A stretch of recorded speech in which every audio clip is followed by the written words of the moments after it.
What's up, everybody? Prepare yourselves as we uncover the gritty truth behind why it sucked to be a medieval blacksmith. Let's jump right in. Picture yourself waking up before dawn in a world where darkness still ruled the early morning hours, where the only light came from dying embers in your forge, and perhaps a single candle flickering against the cold stone walls of your workshop. This was the daily reality for medieval blacksmiths, craftsmen who lived lives of constant physical punishment, economic uncertainty, and social challenges that modern people can barely comprehend. The romantic image of the strong, respected village blacksmith that popular culture has created bears little resemblance to the harsh truth of what it actually meant to spend your days bent over a blazing forge, breathing toxic fumes, and struggling to make a living in a world that desperately needed your skills but rarely rewarded you fairly for providing them. The very moment a medieval blacksmith opened his eyes each morning, he faced the immediate prospect of another day filled with back-breaking physical labor that would leave his body aching and his hands raw by evening. There was no gradual warming up to the day's work, no comfortable transition from rest to activity. The forge needed to be lit before the sun came up, because daylight hours were precious and couldn't be wasted on preparation when there were tools to repair, horseshoes to shape, and weapons to forge for customers who expected their orders completed on time regardless of how much punishment the blacksmith's body had to endure to meet those deadlines. The physical demands of blacksmithing went far beyond what most people imagine when they think about working with metal and fire. Every piece of iron had to be heated, hammered, shaped, and finished using nothing but muscle power and primitive tools that required tremendous strength and endurance to operate effectively. A single horseshoe might require hundreds of hammer blows to shape properly, and a blacksmith might need to make dozens of horseshoes in a single day, just to earn enough money to feed his family and keep his workshop operating. The heat from the forge was both essential for the work and a constant source of misery that made every day a battle against physical discomfort and exhaustion. Medieval forges burned charcoal or wood, creating temperatures that could exceed 2,000 degrees Fahrenheit in the heart of the fire, and blacksmiths had to work within arm's reach of these infernos for hours at a time. The radiant heat would make the workshop unbearably hot even in winter, while in summer the combination of forge heat and ambient temperature would create working conditions that were almost impossible to endure without serious health consequences. The smoke and fumes produced by medieval forges contained carbon monoxide, sulfur compounds, and various other toxic gases that blacksmiths had to breathe throughout their working days. There were no ventilation systems, no exhaust fans, no safety equipment to protect against the constant exposure to these harmful substances that gradually damaged the lungs and shortened the lives of craftsmen who had no choice but to work in these dangerous conditions if they wanted to make a living with their skills. Medieval blacksmiths developed chronic respiratory problems, including persistent coughs, shortness of breath, and lung damage that made physical exertion increasingly difficult as they aged. The combination of toxic fumes, metal particles, and coal dust created a mixture of airborne pollutants that would be considered completely unacceptable by modern safety standards. But medieval blacksmiths had no alternative but to accept these health risks as an unavoidable part of their profession. The constant noise of hammering on metal was another source of ongoing misery that modern people rarely consider when thinking about traditional crafts. The ringing of hammer on anvil, repeated thousands of times each day, created noise levels that would cause permanent hearing damage over years of exposure. Medieval blacksmiths often developed partial or complete deafness as they aged, losing one of their most important senses and becoming increasingly isolated from normal social interaction as their hearing deteriorated. The workshop environment was dirty, dangerous, and uncomfortable in ways that went far beyond the obvious hazards of fire and hot metal. Medieval blacksmiths worked with primitive tools that required constant maintenance and replacement, often having to make their own hammers, tongs, and other implements when they wore out or broke. The floors of their workshops were typically dirt or rough stone, covered with coal dust, metal filings, and scale from hot iron that created slippery, hazardous surfaces that increased the risk of accidents and injuries. Water for cooling hot metal and quenching finished pieces had to be carried by hand from wells or streams, often at considerable distances from the workshop. This water would become contaminated with metal particles, coal dust, and other debris, creating additional health hazards for blacksmiths who might accidentally ingest these pollutants or get them in their eyes during the course of their work. The physical injuries that were common in medieval blacksmithing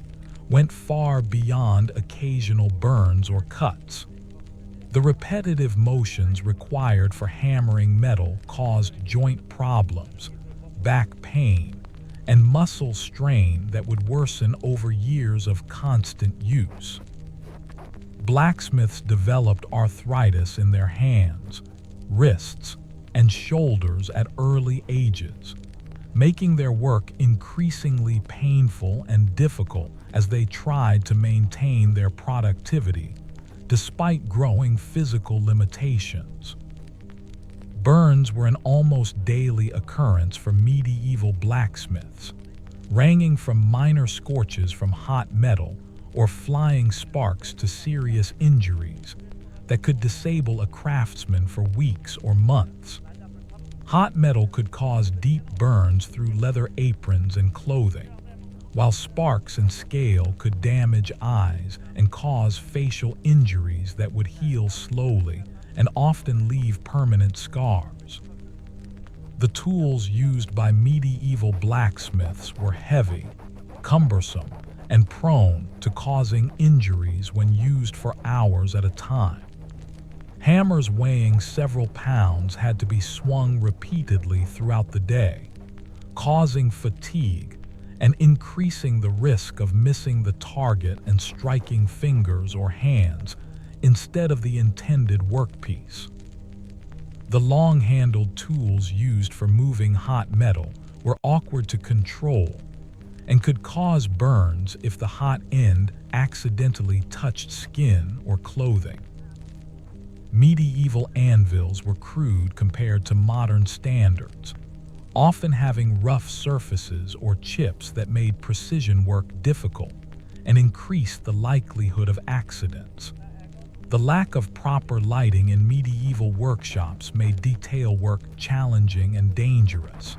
as blacksmiths had to work with hot metal and sharp tools while trying to see what they were doing by the dim light of their forge fire, and whatever natural light filtered through small windows or open doorways. The economic pressures faced by medieval blacksmiths were severe and constant, creating financial stress that compounded the physical hardships of their profession. Most blacksmiths worked as independent craftsmen who had to provide their own tools, maintain their own workshops, and find their own customers in competitive markets, where there was rarely enough work to provide a comfortable living for all the smiths in a given area. The seasonal nature of much blacksmithing work created periods of high demand alternating with months of reduced income that made financial planning extremely difficult. Spring and summer brought increased demand for agricultural tools and horseshoes, while winter might bring weapons orders but fewer routine repairs and maintenance jobs. Blacksmiths had to save money during busy periods to survive the lean times, but the constant need for new materials and tool replacement made accumulating savings extremely challenging. The cost of raw materials was a constant concern for medieval blacksmiths, who had to purchase iron and steel at prices that fluctuated based on availability, transportation costs, and political conditions that were beyond their control. Wars could disrupt trade routes and make iron scarce and expensive, while peaceful periods might bring increased competition and pressure to reduce prices, even as material costs remained high. Medieval blacksmiths were often required to extend credit to customers who needed essential tools or repairs, but couldn't pay immediately. Farmers might need plows repaired before planting season, but wouldn't have money until after harvest, leaving blacksmiths to provide materials and labor months before they would be paid. This created cash flow problems that could force blacksmiths to borrow money at high interest rates, or accept unfavorable terms from suppliers who demanded immediate payment for raw materials. The guild systems that governed many medieval trades provided some benefits to blacksmiths, but also imposed restrictions and fees that limited their freedom and reduced their potential profits. Guild membership was often required to practice the trade legally, but guild dues, regulations about pricing and working hours, and requirements for lengthy apprenticeships created barriers that made it difficult for blacksmiths to improve their economic situations or adapt to changing market conditions. Competition between blacksmiths was fierce and often destructive, as craftsmen undercut each other's prices in desperate attempts to secure work and maintain their customer base. This race to the bottom in pricing made it difficult for any blacksmith to earn a decent living, while customers learned to expect cheap work that barely covered the cost of materials and left no margin for the craftsman's time and expertise. Medieval blacksmiths had limited opportunities for expanding their businesses or developing new markets for their products. Transportation was slow and expensive, making it difficult to reach distant customers, while communication was so poor that blacksmiths often couldn't learn about opportunities in other towns or regions until it was too late to take advantage of them. The lack of standardization in medieval measurements and currency made business transactions complicated and prone to disputes. A blacksmith might agree to make a tool to certain specifications, only to discover that the customer's idea of the proper size or weight differed significantly from his own understanding, leading to arguments about payment and satisfaction that could damage the blacksmith's reputation and cost him future business. Medieval contracts and business agreements were often verbal and informal, leaving blacksmiths vulnerable to customers who might refuse to pay for completed work or claim that the finished product didn't meet their expectations. Without effective legal recourse, blacksmiths had little protection against dishonest customers who could simply walk away from their obligations without consequences. The social status of medieval blacksmiths was complex and often frustrating, as they occupied a position that was both essential and looked down upon by the upper classes of medieval society. While everyone needed the services of blacksmiths, the physical nature of the work and the association with manual labor meant that blacksmiths were considered part of the lower classes despite their valuable skills and the respect they might earn from their immediate communities. Medieval social hierarchies placed blacksmiths below merchants, clergy, and nobility, but above simple laborers and peasants,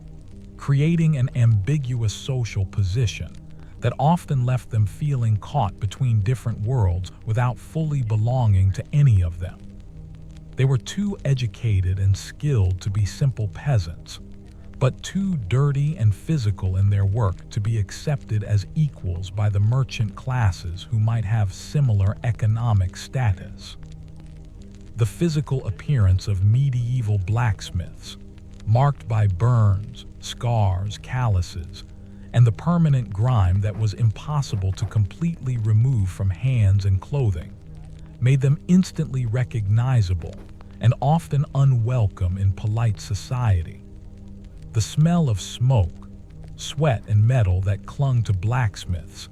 made them unpleasant company for people who didn't have to work with their hands, creating social barriers that reinforced class distinctions and limited opportunities for social advancement. Medieval blacksmiths often lived in or near their workshops, which meant that their homes were filled with the noise, smoke, and dirt of their profession. This made it difficult to maintain normal family life or provide a comfortable environment for their wives and children, who had to adapt to the constant disruption and hazards associated with metalworking activities. The long working hours required to make a living as a medieval blacksmith left little time for family relationships, social activities, or personal interests that might have made life more enjoyable. Blacksmiths typically worked from dawn to dusk 6 days a week, with Sundays being the only day of rest that was protected by religious customs and community expectations. The apprenticeship system that governed medieval blacksmithing created additional hardships for young men learning the trade, as they were required to work for masters for years without pay, while learning skills that they might never be able to use to establish their own businesses. Many apprentices never advanced beyond journeyman status, remaining dependent on master craftsmen who controlled access to tools, materials, and customers. The lack of retirement options for medieval blacksmiths meant that they had to continue working as long as physically possible, often well into old age when their strength and skills had declined to the point where they could barely earn enough to survive. There were no pension systems, no social security, no institutional support for craftsmen who could no longer perform the physical labor required by their profession. The tools and equipment used by medieval blacksmiths were expensive, difficult to obtain, and prone to wear out or break at inconvenient times. A broken anvil could shut down a blacksmith's business until a replacement could be found or made, while worn-out hammers and tongs reduced efficiency and increased the physical effort required to complete jobs. Medieval blacksmiths had to be skilled in multiple aspects of metalworking, from basic repairs to complex fabrication projects, but they rarely had the opportunity to specialize in the types of work that they found most interesting or profitable. Customer demand determined what kinds of jobs were available, forcing blacksmiths to take on any work they could find regardless of whether it matched their skills or preferences. The lack of technological advancement in medieval blacksmithing meant that craftsmen used essentially the same tools and techniques throughout their careers, with little opportunity for innovation or improvement in working conditions. The knowledge and methods passed down through generations changed very slowly, leaving individual blacksmiths with little hope of finding easier or more efficient ways to accomplish their work. Weather conditions had a major impact on medieval blacksmithing work, as workshops were poorly insulated and often open to the elements. Winter cold made it difficult to maintain proper forge temperatures and created additional fuel costs, while summer heat combined with forge temperatures to create working conditions that were almost unbearable. Rain could flood workshops with dirt floors, damaging tools and materials while making it impossible to work safely around electrical fires and hot metal.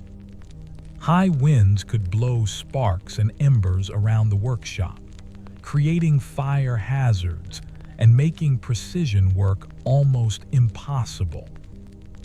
The fuel required for medieval forges was expensive and often difficult to obtain in sufficient quantities. Charcoal had to be purchased from specialized producers or made by the blacksmith himself, requiring additional time and effort that reduced the hours available for paid work. Wood for fuel had to be seasoned properly and stored in dry conditions, requiring storage space and advanced planning that added to the complexity of running a blacksmithing business. The transportation of heavy iron stock and finished products was a constant challenge for medieval blacksmiths, who rarely had access to adequate vehicles or draft animals for moving materials and goods. Most transportation had to be done on foot or with simple carts that were poorly suited for heavy loads, making it difficult to obtain raw materials or deliver finished products to distant customers. The preservation and storage of iron and steel in medieval workshops was an ongoing problem, as these materials would rust quickly in damp conditions and become difficult or impossible to work properly. Blacksmiths had to constantly monitor their material inventory and take steps to prevent corrosion that could ruin expensive stock and force them to absorb losses they could ill afford. The quality control standards for medieval blacksmithing were often unclear or inconsistent, leaving craftsmen uncertain about what level of quality was expected for different jobs. Customers might have unrealistic expectations based on limited understanding of metallurgy and manufacturing processes, leading to disputes about payment and satisfaction that could damage the blacksmith's reputation. The repair work that formed a large part of medieval blacksmithing income was often more difficult and time-consuming than creating new items, as broken tools and weapons might have complex damage that required extensive problem-solving and improvisation to fix properly. Customers expected repairs to be cheaper than new items, but the actual work involved might be more challenging and require more skill than original manufacture. The seasonal demand patterns for blacksmithing services created periods of overwhelming work, alternating with slow periods, that made it difficult to maintain steady income and regular working hours. Spring planting season might bring a flood of plow repairs that had to be completed quickly, followed by summer months with little agricultural work, and then autumn harvest preparations that again created urgent deadlines. The lack of artificial lighting in medieval workshops made precision work extremely difficult during winter months when daylight hours were short, and forge light provided the only illumination for detailed tasks. Blacksmiths often had to work longer hours during summer to complete jobs that would be impossible to finish during the shorter days of winter. The apprenticeship and training systems for medieval blacksmiths were often harsh and exploitative, with young men required to work for years without pay while learning skills that their masters might be reluctant to share completely. Apprentices were often treated as unpaid laborers rather than students, with their education taking second place to the immediate needs of the workshop. The guild restrictions and trade regulations that governed medieval blacksmithing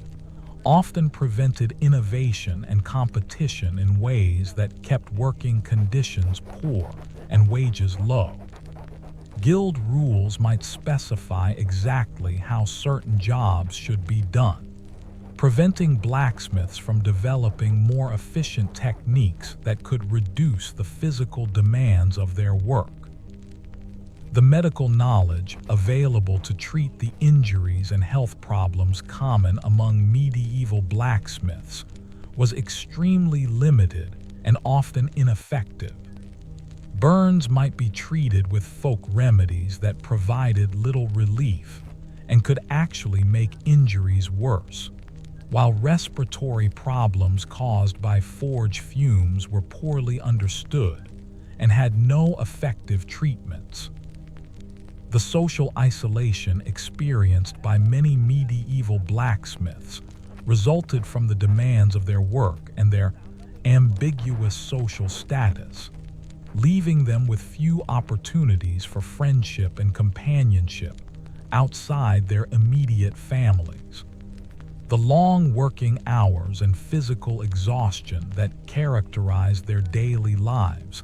left little energy for social activities or community involvement.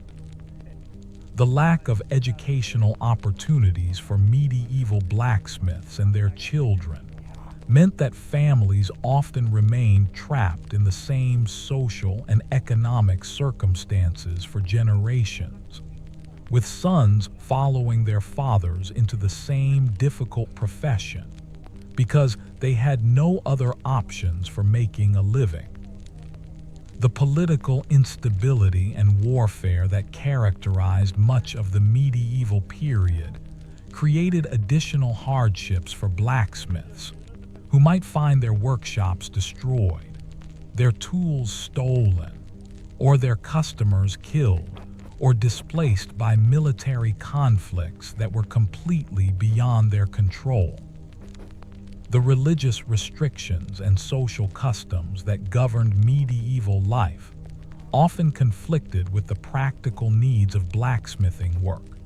creating situations where craftsmen had to choose between religious observance and economic survival. Sunday work prohibitions might prevent blacksmiths from completing urgent jobs, while religious festivals could interrupt work schedules during busy periods when every day of productivity was essential for meeting customer deadlines. The lack of insurance or other risk management tools available to medieval blacksmiths meant that a single accident,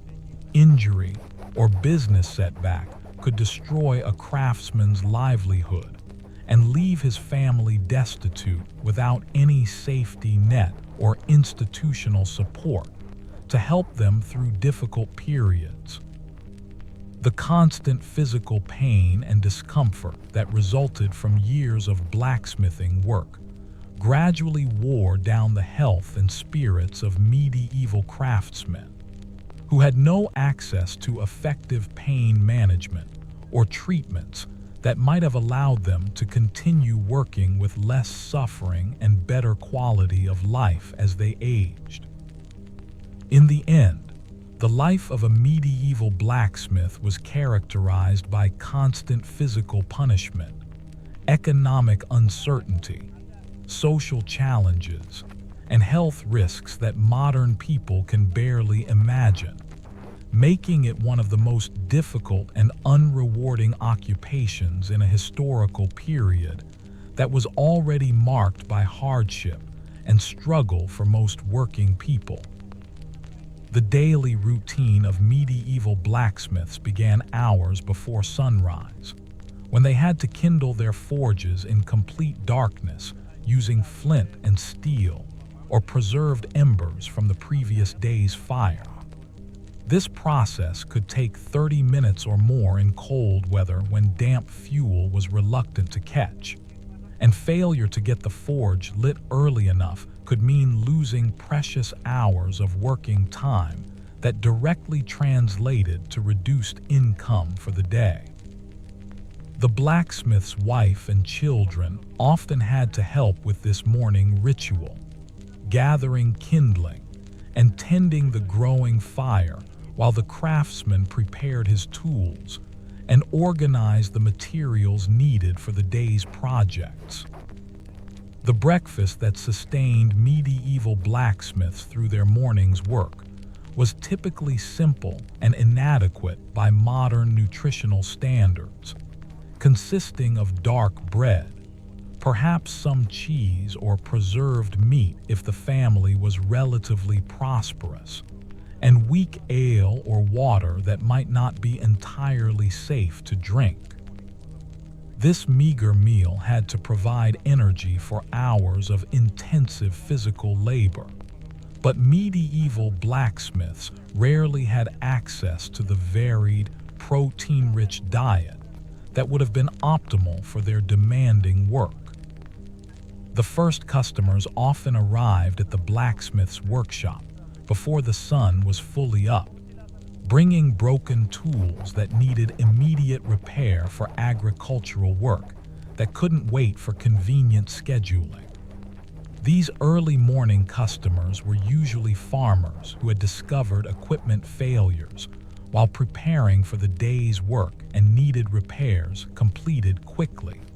so they could return to their fields without losing valuable daylight hours during critical planting or harvesting periods. The pressure to complete repairs quickly,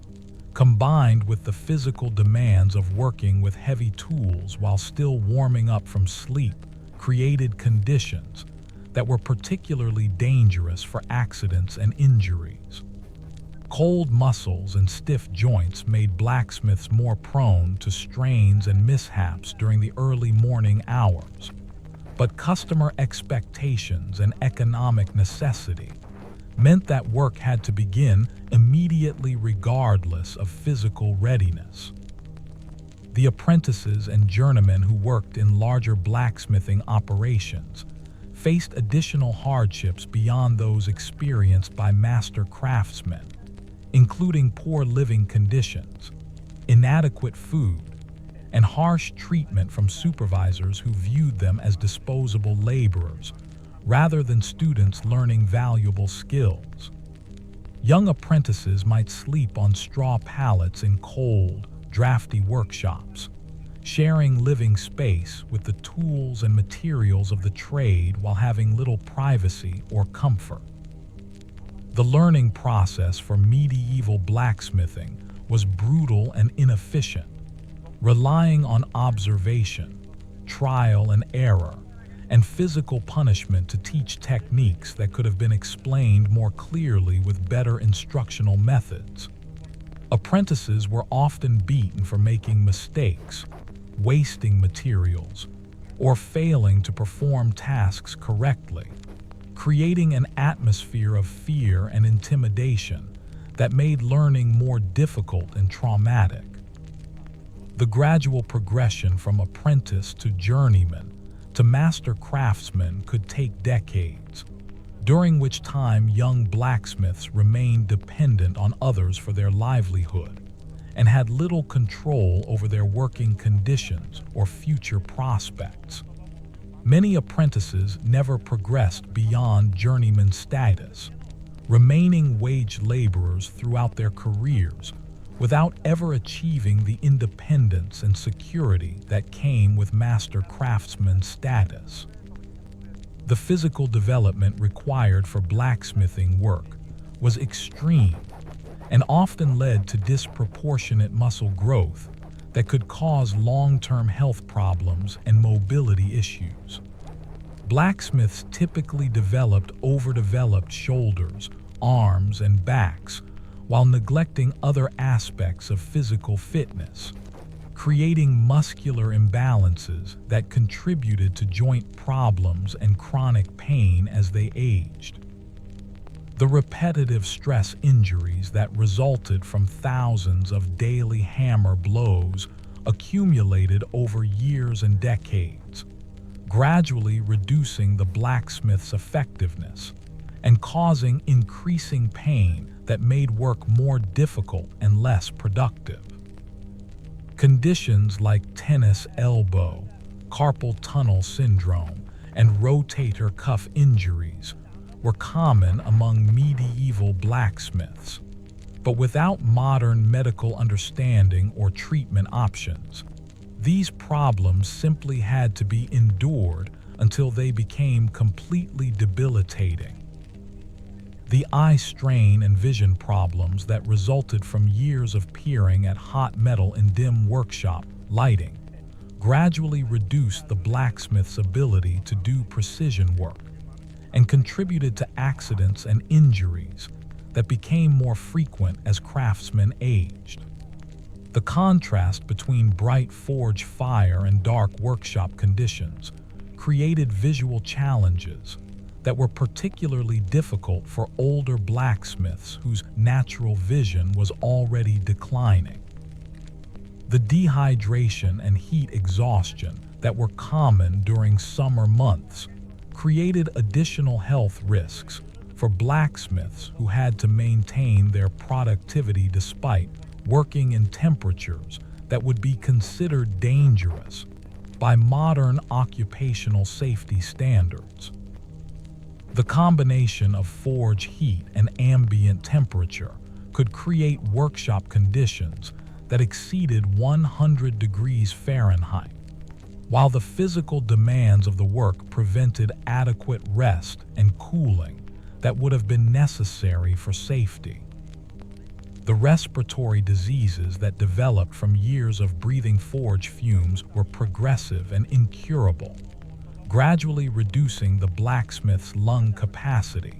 and making physical exertion increasingly difficult. The metal particles, coal dust,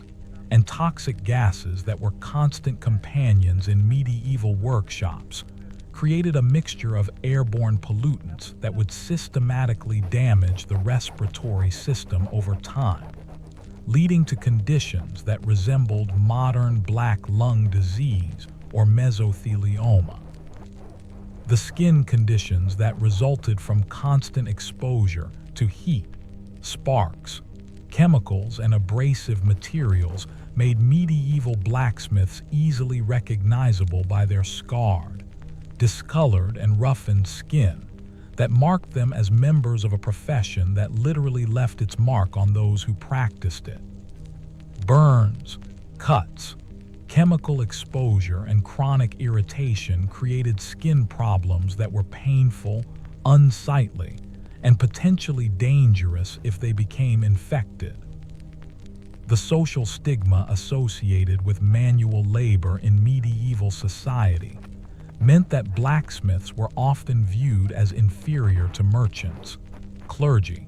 and other professionals whose work didn't involve physical dirt and sweat.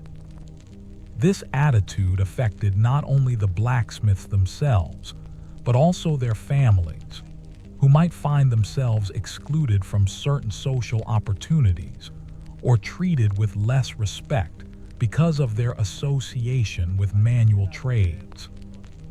The marriage prospects for blacksmiths and their children were often limited by their social status and economic circumstances, as families from higher social classes would be reluctant to form alliances with people they considered beneath their station. This created additional barriers to social mobility and reinforced the class distinctions that kept blacksmithing families trapped in difficult circumstances for generations. The education available to blacksmiths' children was typically minimal, focusing on basic literacy and numeracy that might be useful for the family trade, but provided little preparation for other careers or social advancement. Most blacksmith sons were expected to follow their fathers into the same profession, while daughters had few options beyond marriage to other craftsmen or laborers from similar social backgrounds. The housing available to medieval blacksmiths was often cramped, poorly constructed, and integrated with their workshops in ways that made family life uncomfortable and potentially dangerous. The constant noise, smoke, and industrial activity that characterized blacksmithing operations created living environments that were far from ideal for raising children or maintaining normal domestic routines. The financial planning opportunities available to medieval blacksmiths were extremely limited, with most craftsmen living from week to week without the ability to save significant amounts for emergencies or retirement. The irregular income patterns and constant expenses for materials and tool replacement made it almost impossible to accumulate wealth or create financial security for the future. The insurance and risk management options that might have provided some protection against business losses or personal injuries simply didn't exist for medieval blacksmiths, who had to absorb the full impact of any setbacks or disasters that affected their ability to work and earn money. A serious injury, workshop fire, or economic downturn could destroy a blacksmith's livelihood without any institutional support or safety net to help recovery. The technological stagnation that characterized medieval blacksmithing meant that craftsmen used essentially the same tools and methods throughout their careers, with little hope of finding more efficient or less physically demanding ways to accomplish their work. The conservative nature of guild systems and traditional training methods actively discouraged innovation and experimentation that might have improved working conditions or productivity. The seasonal variations in workload created feast or famine cycles that made financial planning extremely difficult and contributed to the economic instability that characterized most blacksmithing operations. Spring and summer might bring overwhelming demand for agricultural tools and repairs, while winter could mean weeks of reduced income and increased heating costs that strained already tight budgets. The customer relationship management challenges faced by medieval blacksmiths included dealing with unreasonable expectations, payment disputes,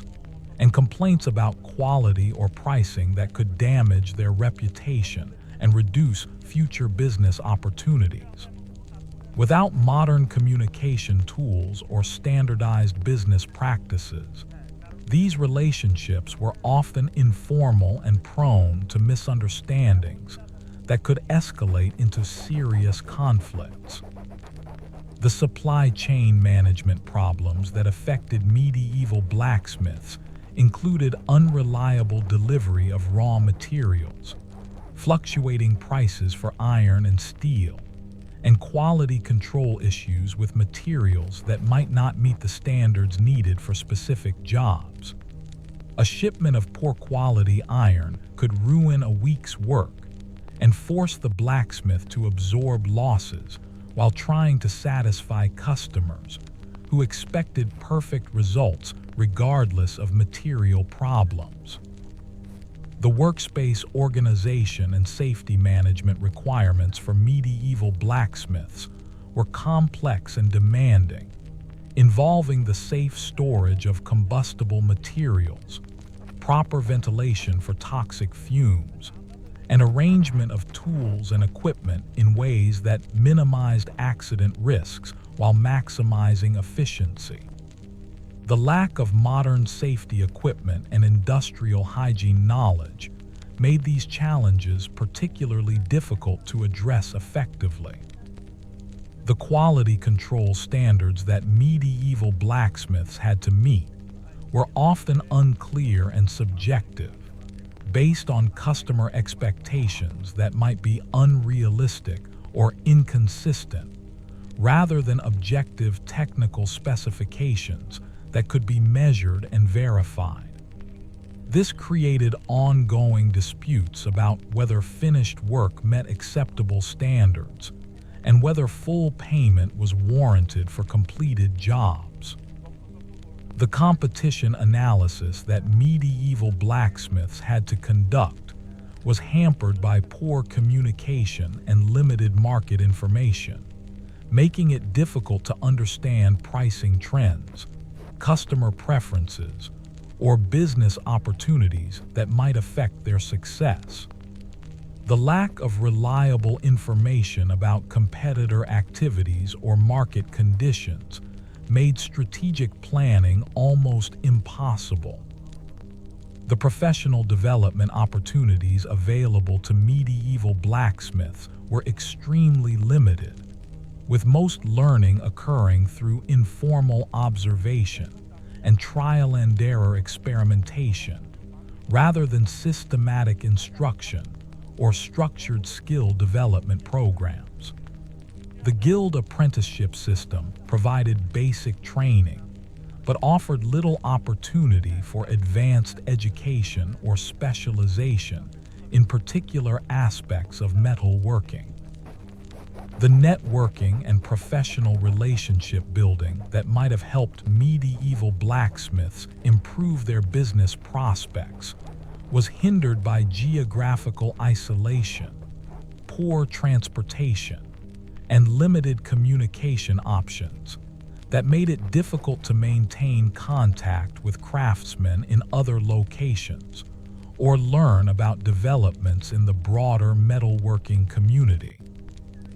The regulatory compliance requirements imposed by medieval guilds and local authorities created additional burdens for blacksmiths,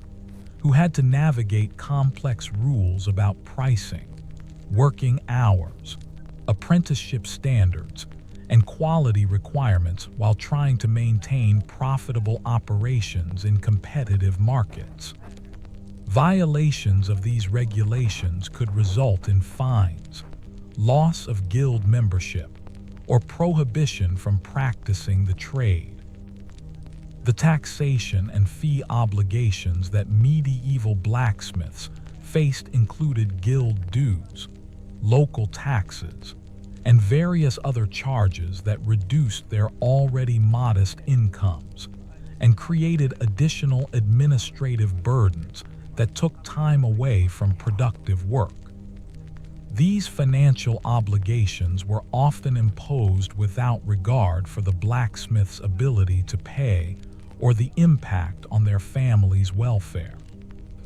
The legal system that governed medieval business relationships provided limited protection for blacksmiths who might be cheated by customers or suppliers, with dispute resolution procedures that were slow, expensive, and often biased in favor of higher status individuals who had more political influence and legal resources. The retirement planning options available to medieval blacksmiths were virtually non-existent, forcing craftsmen to work as long as physically possible without any institutional support or pension systems to provide income security in old age. Many blacksmiths died while still working or became dependent on family members who might not have the resources to provide adequate care. The healthcare system that served medieval blacksmiths was primitive and often ineffective, with limited understanding of occupational health hazards and few treatment options for the injuries and diseases that were common in metalworking trades. Folk remedies and religious healing were often the only options available for addressing health problems that modern medicine could treat easily. The family life balance that medieval blacksmiths could maintain was severely constrained by the demands of their profession, with long working hours and physical exhaustion leaving little time or energy for family relationships and domestic responsibilities. The integration of workplace and living space meant that family members were constantly exposed to the noise, dirt, and hazards associated with blacksmithing operations. The mental health challenges faced by medieval blacksmiths were severe and largely unrecognized, as the constant physical pain, economic stress, and social isolation created conditions that would be considered psychologically damaging by modern standards. The repetitive nature of the work, combined with the lack of intellectual stimulation or creative fulfillment, contributed to depression and anxiety that had no effective treatment options in medieval society. The career advancement opportunities for medieval blacksmiths were extremely limited,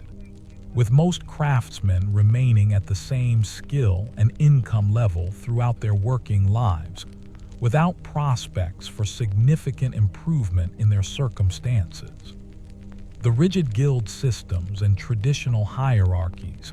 made it almost impossible for individual blacksmiths to break out of established patterns and achieve greater success or recognition. The geographic mobility that might have allowed medieval blacksmiths to seek better opportunities in different locations was severely restricted by guild regulations, transportation difficulties, and the need to establish new customer relationships in unfamiliar markets. Moving to a new town or region meant abandoning established business relationships and starting over without the social connections and reputation that were essential for success. The technological innovation that could have improved working conditions or increased productivity was actively discouraged by conservative guild systems that viewed change as a threat to established order and traditional methods. Individual blacksmiths who attempted to develop new techniques or tools might face sanctions from guild authorities who prioritized conformity over innovation. The work-life separation that modern people take for granted was impossible for medieval blacksmiths, whose workshops were typically located in or adjacent to their homes, making it impossible to escape the noise, smell, and stress of their profession even during supposed rest periods. The boundaries between work time and personal time were blurred or non-existent, creating a situation where blacksmiths were never truly free from the demands of their trade. The job security that medieval blacksmiths enjoyed was precarious and dependent on factors beyond their control, including political stability, economic conditions, and the continued health of local agricultural and military communities that provided most of their customer base. Wars, famines, plagues, and other disasters could eliminate entire customer populations and destroy the economic foundation of blacksmithing businesses overnight. The employee benefits that modern workers expect, such as paid vacation time, sick leave, health insurance, and retirement planning, were completely unknown to medieval blacksmiths, who had to work every day they were physically capable or face immediate loss of income that could threaten their family's survival. There was no safety net, no institutional support, and no protection against the economic consequences of illness or injury. The workplace safety regulations and protective equipment that modern metalworkers rely on for injury prevention simply didn't exist for medieval blacksmiths, who had to rely on experience, luck, and personal caution to avoid accidents that could disable or kill them. The lack of safety standards meant that preventable injuries were common and often resulted in permanent disability or death that could have been avoided with proper protective measures. The environmental health considerations that affect modern metalworking operations were completely ignored in medieval workshops, where toxic fumes, noise pollution,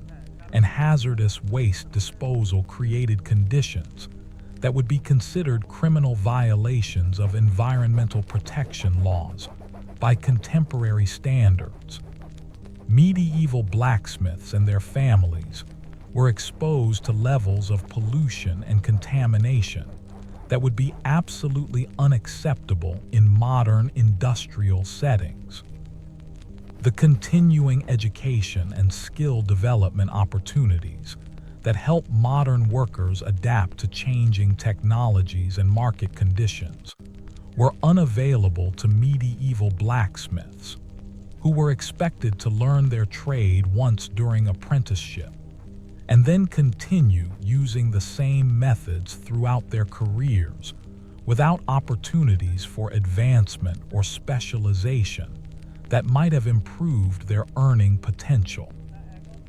The labor relations and collective bargaining systems that protect modern workers from exploitation were primitive and ineffective for medieval blacksmiths, who had little power to negotiate better working conditions or fair compensation from customers and employers, who held most of the economic leverage in business relationships.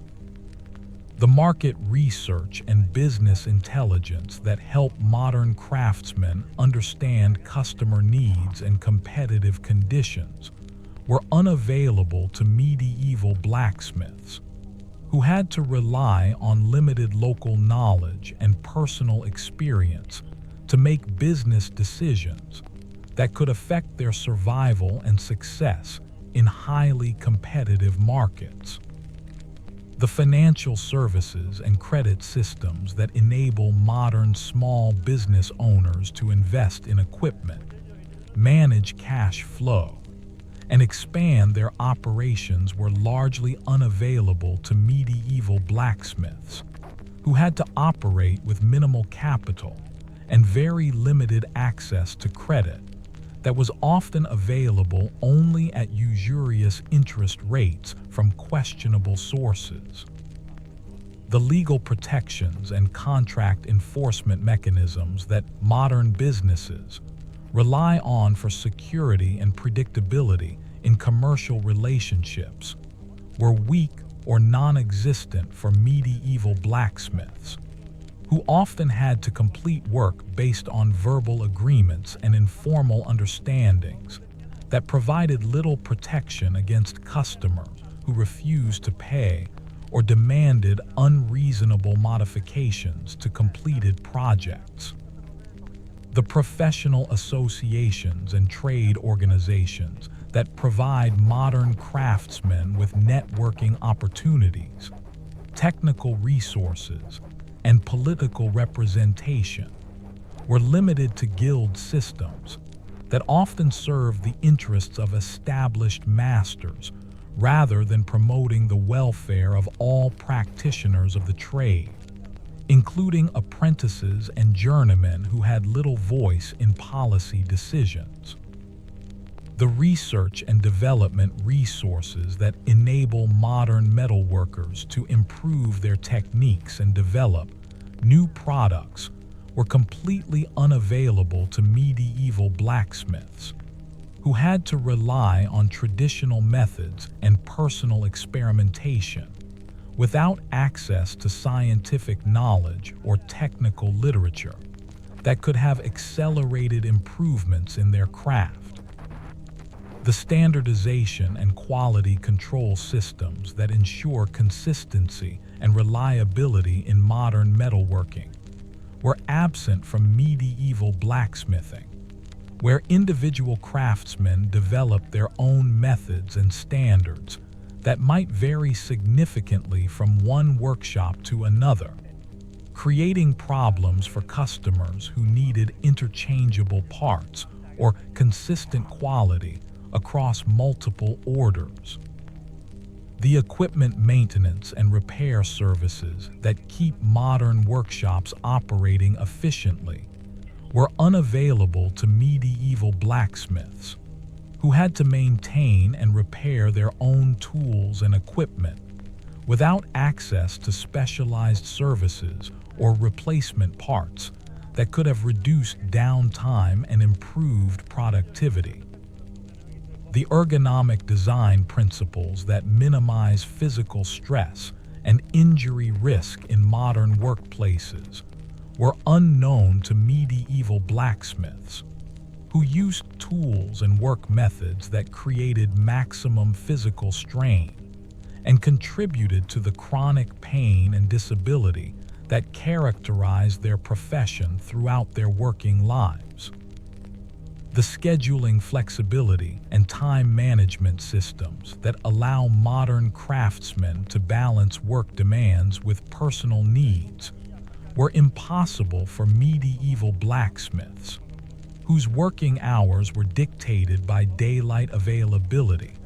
customer demands, and the physical requirements of metalworking processes that couldn't be interrupted or postponed without ruining the work. The inventory management and supply chain coordination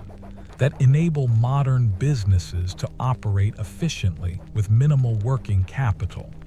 were unavailable to medieval blacksmiths, who had to maintain large stocks of raw materials and finished goods without accurate demand forecasting or reliable delivery schedules from suppliers. The marketing and customer relationship management systems that help modern businesses attract and retain customers were limited to personal reputation and word-of-mouth recommendations for medieval blacksmiths, who had no effective ways to reach new markets or communicate the benefits of their products and services to potential customers. The performance measurement and productivity improvement methods that enable modern workers to optimize their efficiency and earnings were unavailable to medieval blacksmiths, who had no objective standards or measurement systems to evaluate their performance or identify opportunities for improvement in their working methods. The workplace diversity and equal opportunity principles that protect modern workers from discrimination based on personal characteristics were meaningless for medieval blacksmiths, whose opportunities were severely limited by social class, family background, and other factors that were completely beyond their control, but determined their life prospects from birth. The communication technology that enables modern businesses to coordinate with suppliers, customers, and partners was non-existent for medieval blacksmiths, who relied on personal meetings, written messages delivered by travelers, and other slow, unreliable communication methods that made business planning and coordination extremely difficult. The transportation infrastructure that allows modern businesses to access distant markets and suppliers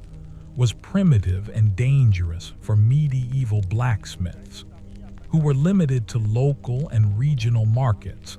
by the high cost and physical risks associated with long-distance travel and shipping of heavy metalworking products.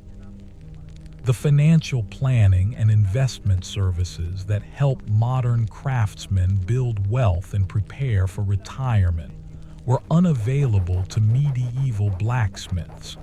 who had no access to banking services, investment opportunities, or financial advice that could have helped them improve their economic circumstances over time. The consumer protection laws and business regulations that ensure fair dealing in modern commercial relationships didn't exist for medieval blacksmiths, who had no recourse against customers who provided false information, changed specifications after work began, or refused to pay for satisfactory completion of agreed-upon projects. The international trade opportunities that provide modern craftsmen with access to global markets and exotic materials were extremely limited for medieval blacksmiths, whose business activities were restricted to local and regional economies that provided little opportunity for expansion or diversification of their customer base. The social mobility and class advancement possibilities that modern democratic societies offer to skilled workers were virtually non-existent for medieval blacksmiths, whose social status was largely determined by birth and family background, rather than individual achievement or professional competence. The intellectual property protections that allow modern craftsmen to benefit from their innovations and creative work were meaningless for medieval blacksmiths, whose techniques and methods could be copied freely by competitors without legal recourse or compensation for the time and effort invested in developing new approaches to metalworking challenges. The workplace democracy and employee rights that give modern workers a voice in decisions affecting their working conditions were completely absent from medieval blacksmithing, where apprentices and journeymen had no power to influence policies or practices that affected their welfare,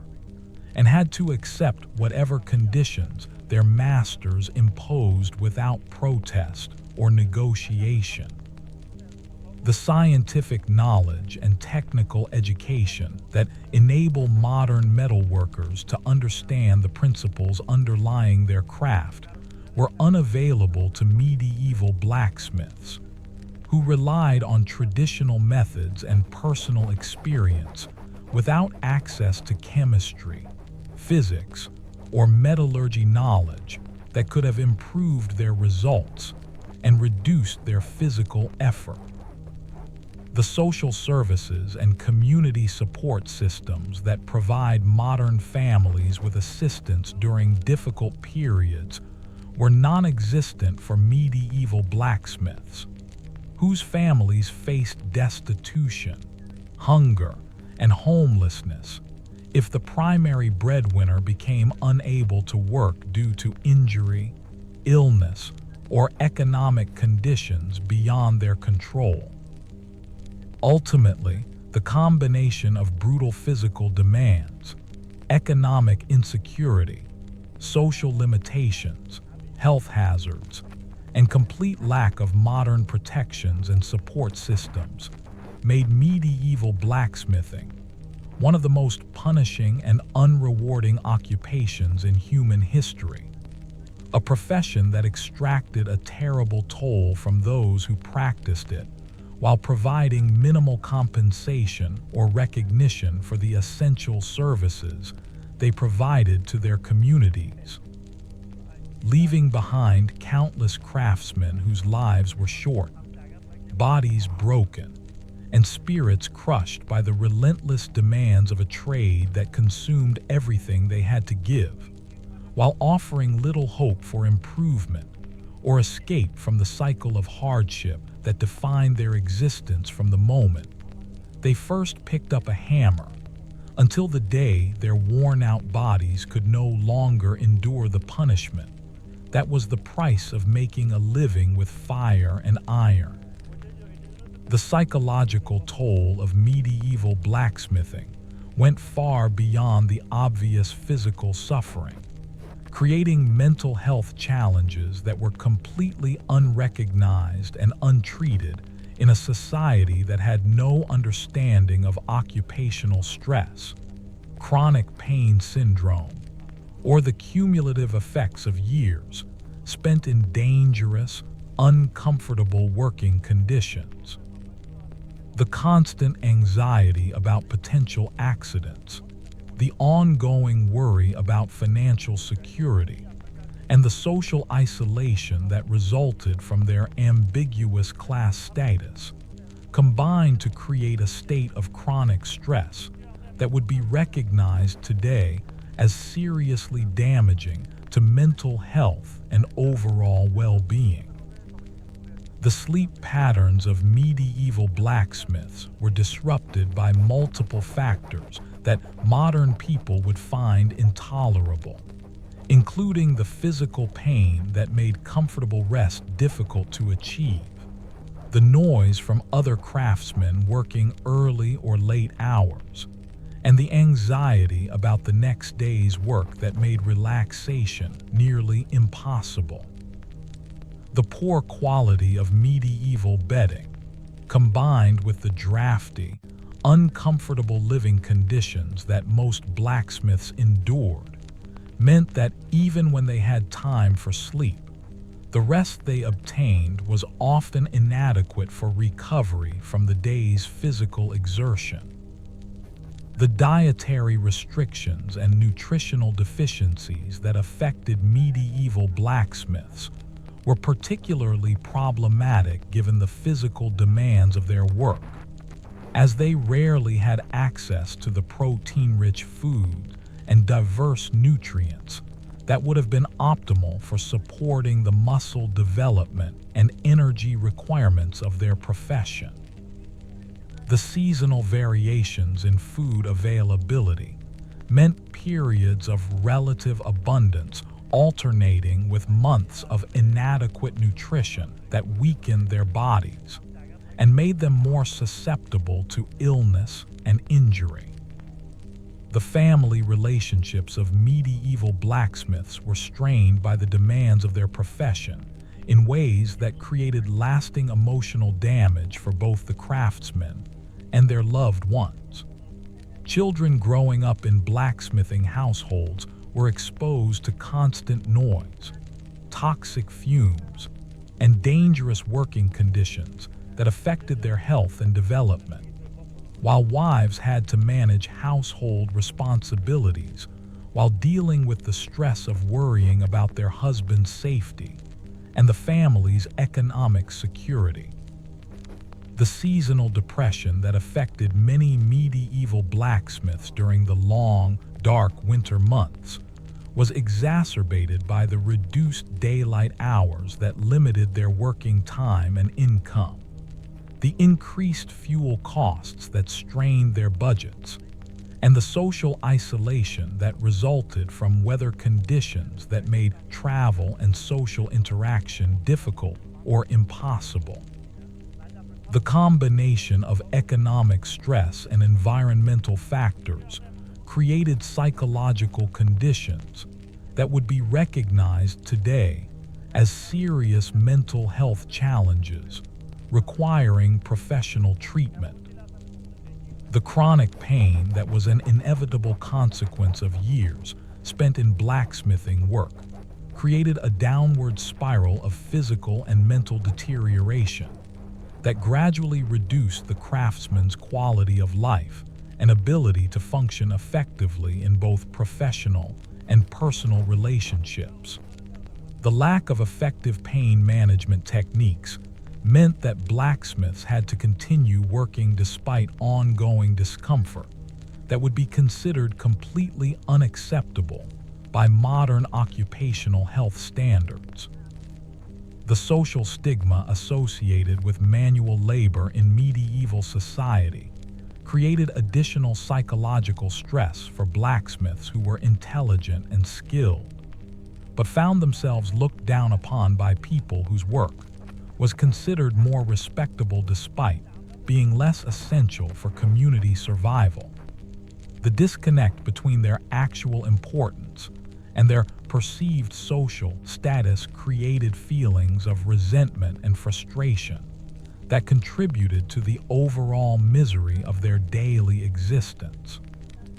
The lack of career satisfaction and professional fulfillment that characterized medieval blacksmithing was particularly damaging for craftsmen who had artistic inclinations or intellectual capabilities that were never recognized or developed due to the practical demands of their trade. Many blacksmiths possessed creative talents and problem-solving abilities that could have been channeled into more rewarding pursuits if social and economic circumstances had allowed for different career choices. The intergenerational transmission of hardship that characterized blacksmithing families meant that the suffering experienced by one generation was passed on to their children, who were often forced into the same difficult profession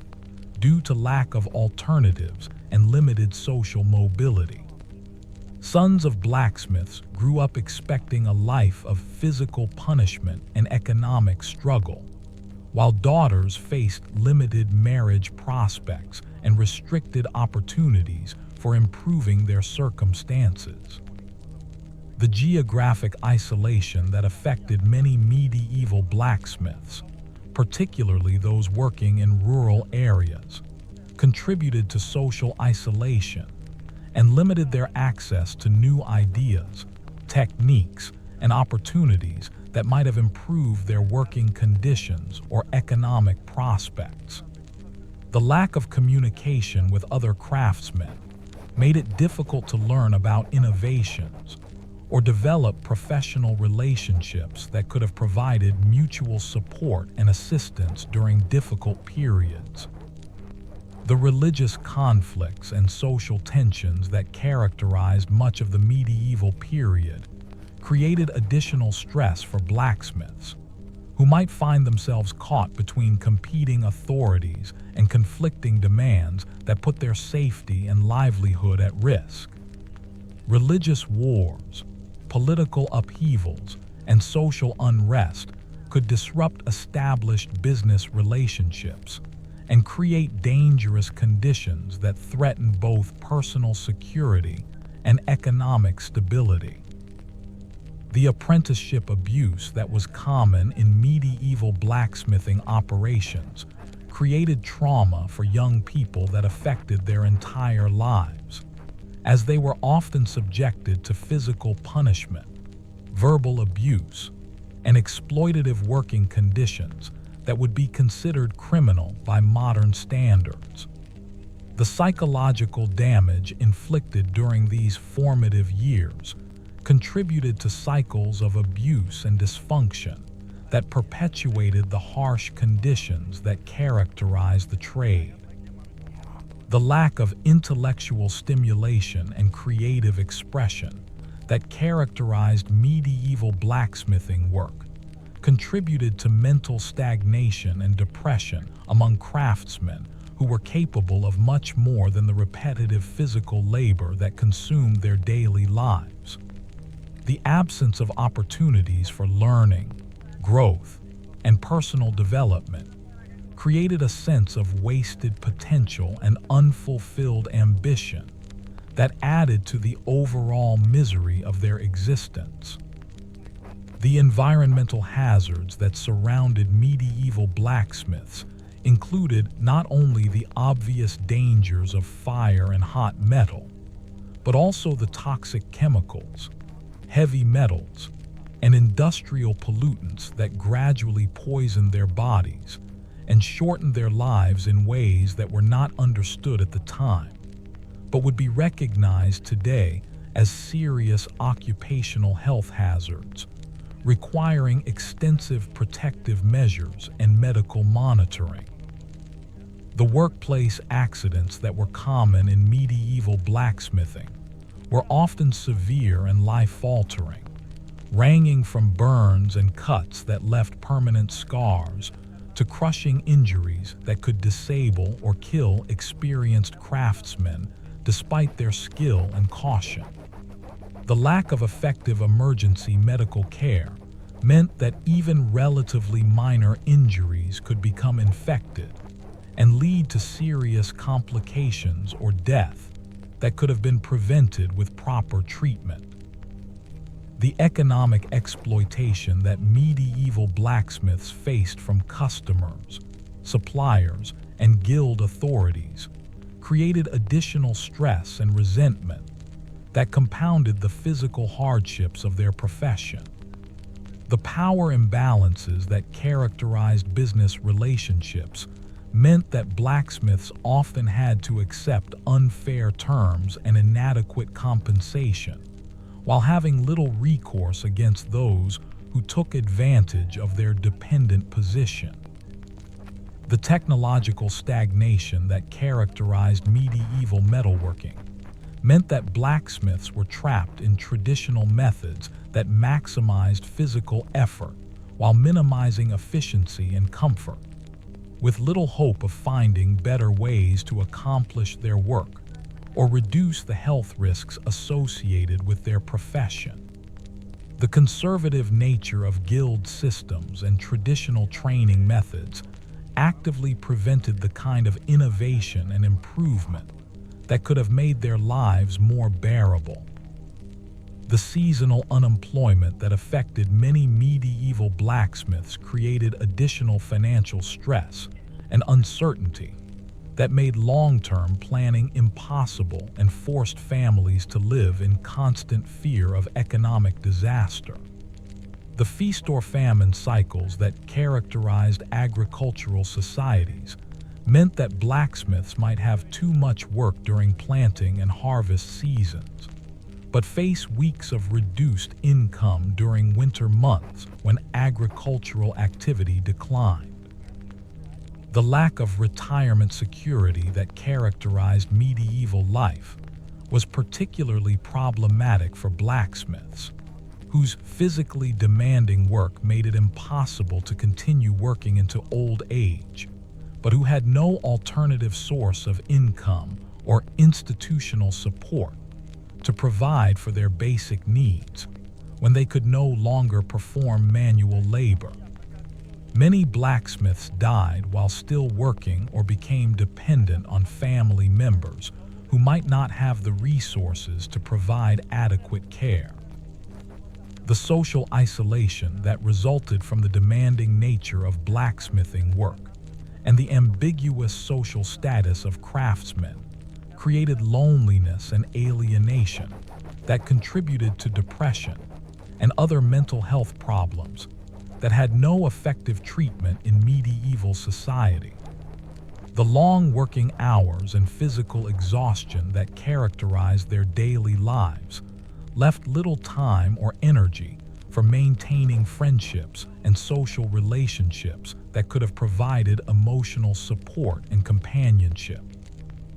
The lack of legal protections and worker rights that characterized medieval society meant that blacksmiths had no recourse against exploitation, abuse, or dangerous working conditions that would be considered unacceptable violations of basic human rights by modern standards.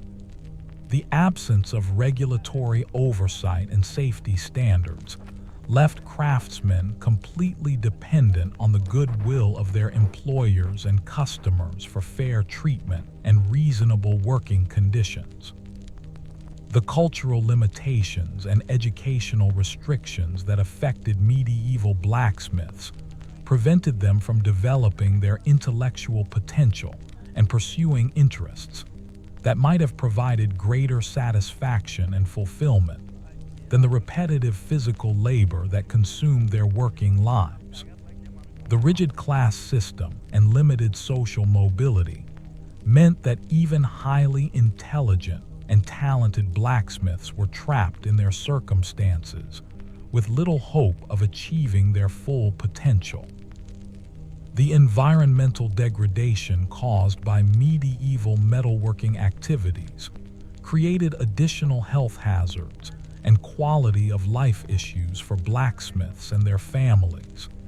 as workshops produced air and water pollution that contaminated their immediate living environment and contributed to health problems that extended beyond the direct occupational hazards of the trade itself. The lack of scientific knowledge about metallurgy and occupational health meant that medieval blacksmiths were working with dangerous materials and processes without understanding the long-term health consequences of their exposure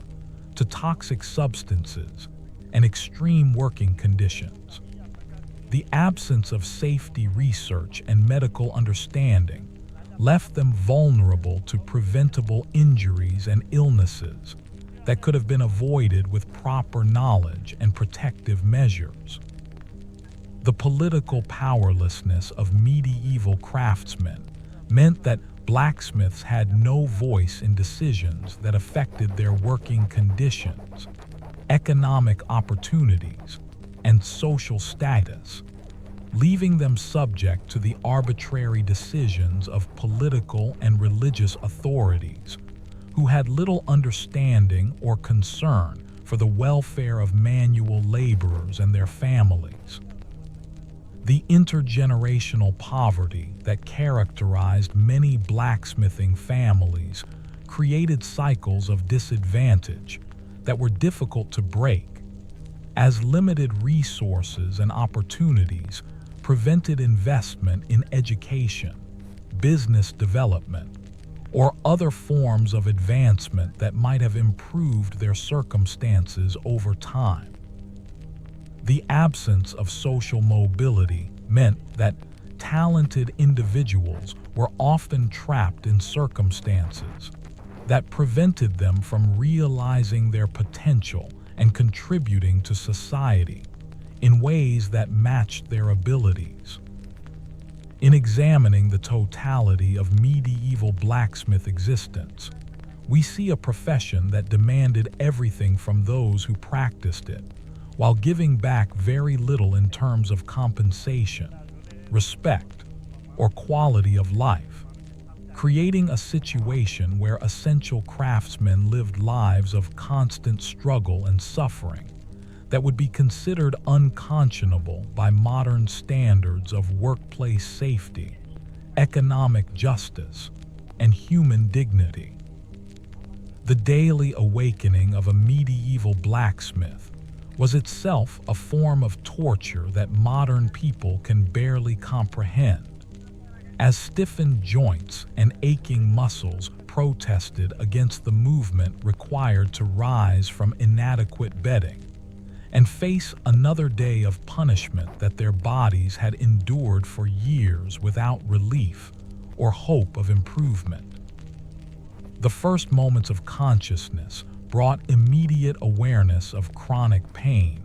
that had become so familiar that its absence would have seemed strange, while the prospect of repeating the previous day's physical ordeal created a sense of dread that cast a shadow over every morning routine. The morning ritual of rekindling the forge fire required physical effort that was already painful for bodies that had not yet warmed up from sleep, forcing blacksmiths to begin their daily torture before their muscles and joints were ready for the strain that would only intensify as the day progressed. The cold morning air made every movement more difficult and painful, while the knowledge that the next 12 to 14 hours would bring progressively worsening discomfort created psychological stress that compounded the physical challenges of starting another day. The breakfast that medieval blacksmiths consumed was often inadequate for the energy requirements of their demanding work, not because they didn't understand nutrition, but because they simply couldn't afford the quality and quantity of food that would have been optimal for supporting their physical exertion. The knowledge that they would be working on insufficient fuel added another layer of anxiety to their morning routine, as they faced the prospect of performing exhausting labor while battling hunger and weakness that would make every task more difficult. The first customers of the day often arrived with urgent requests that couldn't wait for the blacksmith to properly warm up his muscles or mentally prepare for the challenges ahead, forcing immediate transition from rest to maximum physical exertion that increased the risk of injury and made the work more painful than it needed to be. These early morning demands created additional stress as blacksmiths struggled to provide quality work, while their bodies were still adjusting to the transition from sleep to intensive physical activity. The lighting conditions in medieval workshops were particularly challenging during morning hours when natural light was limited, and forge fire provided the only illumination for precision work that required careful attention to detail. The combination of poor visibility and cold, stiffened fingers made fine work dangerous and frustrating, while the knowledge that mistakes could result in lost materials and reduced income added economic anxiety to the physical challenges of working under suboptimal conditions. The social pressure to maintain productivity, despite physical limitations, created additional psychological stress for aging blacksmiths who could feel their strength and endurance declining, but had no choice but to continue working at previous levels or face economic disaster. The fear of appearing weak or incompetent in front of customers and competitors forced many blacksmiths to work through pain and fatigue that should have been warning signs to reduce their activity and seek rest. The lack of adequate heating in medieval workshops meant that blacksmiths often worked in temperatures that were either too cold for comfort during winter months or unbearably hot during summer, with no middle ground that would have allowed for comfortable working conditions throughout the year. The extreme temperature variations created additional physical stress that compounded the already significant challenges of working with fire and hot metal for extended periods. The noise levels in medieval blacksmithing operations were not only damaging to hearing, but also created psychological stress that made concentration difficult and increased the likelihood of accidents and mistakes. The constant ringing of hammer on metal, combined with the sounds of bellows, grinding, and other workshop activities,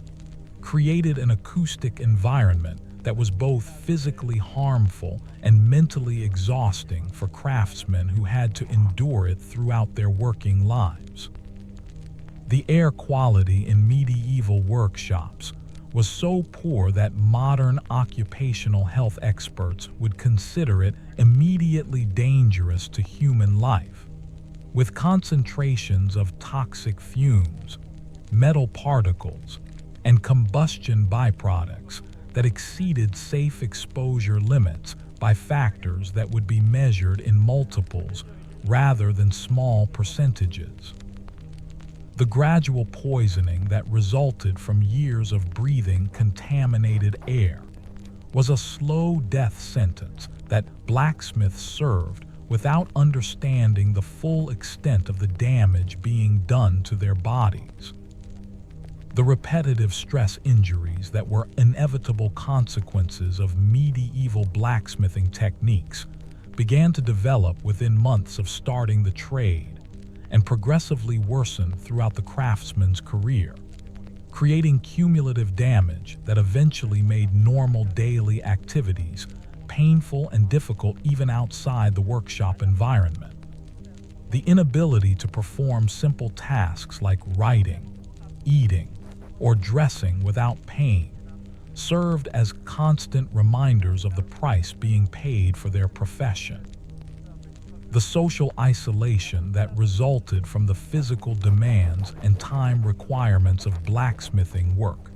meant that craftsmen had little opportunity to develop friendships and social relationships outside their immediate family, creating loneliness and alienation that contributed to depression and other mental health problems that had no effective treatment in medieval society. The combination of physical exhaustion and social isolation created a quality of life that was barely above subsistence level, despite the essential nature of their work. The economic uncertainty that characterized medieval blacksmithing created constant anxiety about financial security that made it impossible to enjoy whatever small pleasures and comforts might have been available to craftsmen who were always worried about their ability to pay for basic necessities. The irregular income patterns and seasonal variations in demand meant that blacksmiths lived in perpetual fear of economic disaster that could strike without warning and destroy everything they had worked to build. The lack of effective medical care for the injuries and health problems that were common among blacksmiths meant that minor problems often developed into major disabilities that could end careers and leave families without any means of support. A simple burn or cut that became infected could lead to amputation or death, while respiratory problems caused by forge fumes gradually reduced lung capacity until breathing became difficult even during rest periods. The training methods used in medieval blacksmithing were often brutal and abusive, with young apprentices subjected to physical punishment and verbal abuse that created trauma that lasted throughout their lives and contributed to cycles of violence and dysfunction that perpetuated the harsh conditions that characterized the trade. The normalization of abuse and exploitation within the apprenticeship system created cultural patterns that made reform and improvement extremely difficult to achieve. The technological limitations of medieval metalworking meant that every task required maximum physical effort with minimal mechanical assistance, forcing blacksmiths to use their bodies as the primary source of power for operations that modern technology accomplishes with minimal human effort. The absence of power tools, mechanical advantages, and ergonomic design principles meant that medieval blacksmiths absorbed physical punishment that was completely unnecessary but unavoidable given the technological constraints of their era. The seasonal variations in working conditions created additional challenges that ranged from the danger of overheating during summer months to the difficulty of maintaining adequate forge temperatures during winter, with no season providing truly comfortable working conditions that would have made the profession more bearable. The constant adaptation to changing environmental conditions added another layer of stress and difficulty to work that was already challenging enough under optimal circumstances. The lack of standardized safety procedures and protective equipment meant that medieval blacksmiths had to develop their own methods for avoiding injury and managing risk. With no institutional support or shared knowledge base to help them identify and address the hazards that were inherent in their work. The trial and error approach to safety meant that every blacksmith had to learn about dangers through personal experience, often including painful injuries that could have been prevented with proper training and equipment. The customer relationship challenges faced by medieval blacksmiths included dealing with unrealistic expectations, unfair criticism, and payment disputes that created additional stress beyond the physical demands of the work itself. The power imbalance between craftsmen and their customers meant that blacksmiths often had to accept blame for problems that were beyond their control, while having little recourse against customers who refused to pay for satisfactory work. The guild restrictions and trade regulations that governed medieval blacksmithing often served the interests of established masters, while creating additional burdens for apprentices and journeymen who were struggling to establish themselves in the trade. The complex rules and requirements imposed by guild authorities created bureaucratic obstacles that interfered with productivity and economic success, while providing little benefit to working craftsmen. The lack of retirement planning options meant that medieval blacksmiths faced the prospect of working until they died or became completely disabled. With no institutional support or financial resources to provide for their needs when they could no longer perform physical labor. The knowledge that they would have to continue working despite declining health and increasing pain created additional psychological stress that made their current suffering even more difficult to endure. The environmental degradation caused by medieval metalworking activities created additional health hazards for blacksmiths and their families, as workshop pollution contaminated their immediate living environment and contributed to health problems that extended beyond the direct occupational hazards of metalworking. The lack of environmental regulations and pollution control measures meant that these problems were never addressed or even acknowledged as serious health threats. The intergenerational transmission of occupational hazards meant that the children of blacksmiths were exposed to toxic fumes, dangerous working conditions, and industrial accidents from early ages, creating health problems and developmental issues that affected their entire lives and continued the cycle of suffering into the next generation. The integration of workshop and living space made it impossible to protect family members from the hazards associated with metalworking activities. The lack of legal protections for workers meant that medieval blacksmiths had no recourse against employers or customers who subjected them to dangerous working conditions, unfair treatment,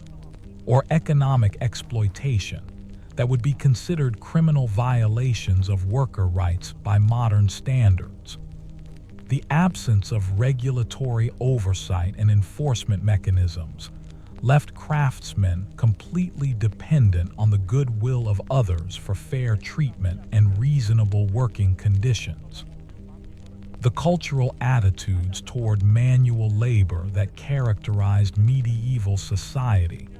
meant that blacksmiths were often viewed as inferior to people whose work didn't involve physical dirt and sweat,